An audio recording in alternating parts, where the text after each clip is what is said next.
আলহামদুলিল্লাহ আলহামদুলিল্লাহি রাব্বিল আলামিন।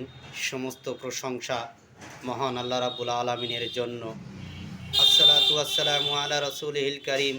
দরুদ ও সালাম পেশ করছি মানবতার মুক্তির দিশারি নবী করিম হজরতে মুহাম্মদ রাসূলুল্লাহ সাল্লাল্লাহু আলাইহি ওয়াসাল্লামের উপর। আজ ঐতিহাসিক গুরুত্বপূর্ণ একটা কথা বলার জন্য আমি এসেছি। আশা করি আপনারা মনোযোগ সহকারে শুনবেন এবং আমিও যেন বলতে পারি, এজন্য মহান আল্লাহ তাআলার দরবারে শুকরিয়া আদায় করে বলি আলহামদুলিল্লাহ। ঘটনা সংক্ষিপ্ত। হজরত ইব্রাহিম আলাইহিস সালাম যখন নমরুদের অগ্নিকুণ্ডে নিক্ষিপ্ত হতে যায়, এমন সময় হজরত ইব্রাহিম আলাইহিস সালাম বলেছিল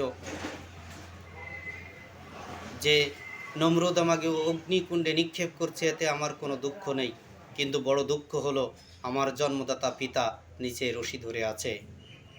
তখন আল্লাহ রাব্বুল আলামিনের ফেরেশতা হজরত ইব্রাহিম আলাইহিস সালামকে বলেছিল যে আল্লাহর বন্ধু, আপনি আমাদেরকে হুকুম দিন, এই নমরুদের বংশ আমরা ধ্বংস করে দেব। তখন ইমানের কি পাওয়ার, ইমানের কি শক্তি! হজরত ইব্রাহিম আলাইহিস সালাম বলেছিল, এই শক্তি তোমাদেরকে কে দিয়েছে? তখন ফেরেশতাকুল বলেছিল, আল্লাহ রাব্বুল আলামিন আমাদেরকে দিয়েছে।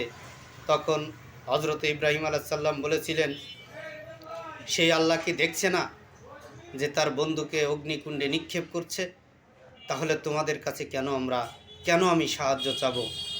ইয়াকা নাবুদু ওয়া ইয়াকা নাস্তাঈন, আমরা একমাত্র আল্লাহ রাব্বুল আলামিনের কাছে সাহায্য চাই এবং তারই ইবাদত করি। এই কথা বলার পর আল্লাহ রাব্বুল আলামিন আগুনকে আদেশ দিলেন, হুকুম দিলেন, এ আগুন তুমি ঠান্ডা হয়ে যাও।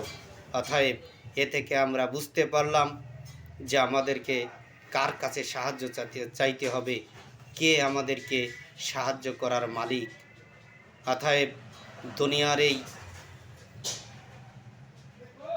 রং তামাশার ভিতর ডুবে শয়তানের ওয়াসওয়াসা থেকে আমরা যেন মুক্ত থাকতে পারি, বিভিন্ন মানুষের বিভিন্ন কথা যেন আমরা না শুনি, এ বিষয়ে আমাদেরকে সতর্ক থাকতে হবে।